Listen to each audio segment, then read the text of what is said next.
We are back in Boise now. We are at a boondocking spot. Not quite the same boondocking spot we were at before. We're about halfway up the road than where we were parked before. It's a pretty decent boondocking spot. I mean, it gets the job done. It has a nice view. We always have a nice view of the sunset every night. And then it overlooks Boise, just like the old one did.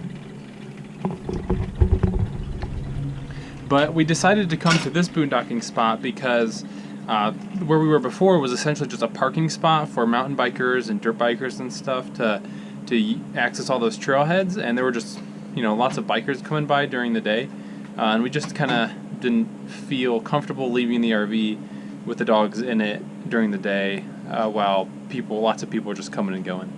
And so every time we drive past this spot, which is a little bit further down, or I guess not quite as far up the road, whenever we would drive past the spot, there was never anyone here except for maybe some construction trucks because they were doing construction on this road. And so we're like, let's try that out. And so we did, and we're here now. And during the day, there's nobody here.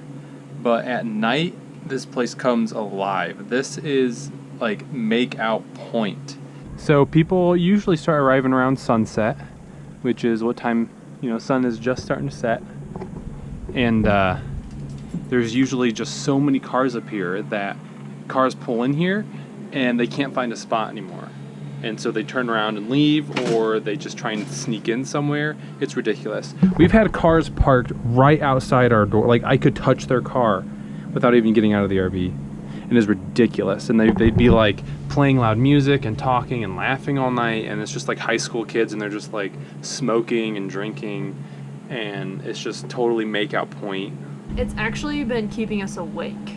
Like, people are being so loud, like groups of friends coming up here and just being loud and annoying. Like these group of girls right now trying to take pictures of the sunset, which is fine. There's no rule that says you can't do that, but be courteous of people around you because it's really frustrating, especially when it doesn't get dark until 10 o'clock here, but people, like, Garrett still has to work. We still have to go to bed at a decent time. Like, it is a Thursday. So, yeah, it's just really frustrating. Not a good boondocking spot whatsoever. For that reason, and for one other, is because of all of the cheatgrass and foxtails that are everywhere around here. And we weren't really sure what the grass around here, we didn't really know that the grass in this area was foxtails or cheatgrass. We really didn't know that, and so the dogs got into it, and long story short, Ella had one in her ear that she had to get removed, and that includes like having her sedated and getting it out of there because it was deep. It was already all the way down in her eardrum.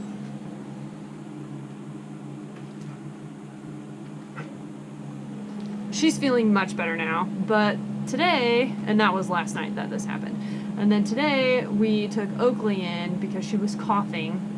Turns out she had some cheatgrass in her throat and also a ton embedded in her toes and her long hair. And I've been like checking them for them, but apparently I wasn't doing a very good job, and so that was a nightmare too. So, lesson learned, we need to educate ourselves more about our surroundings and learn some of these plants and if they're dangerous to dogs or not, and not let them go out in them if it is going to be a hazard. So Oakley is feeling much better also. She should be good to go. Okay. Yeah, they were not feeling good. But $500 later, we learned to keep the dogs out of tall grass. This is very unfortunate. This is the grass we're talking about. You can see here. So what happens is the tops of these are the seeds, they come off and they form these little barbs.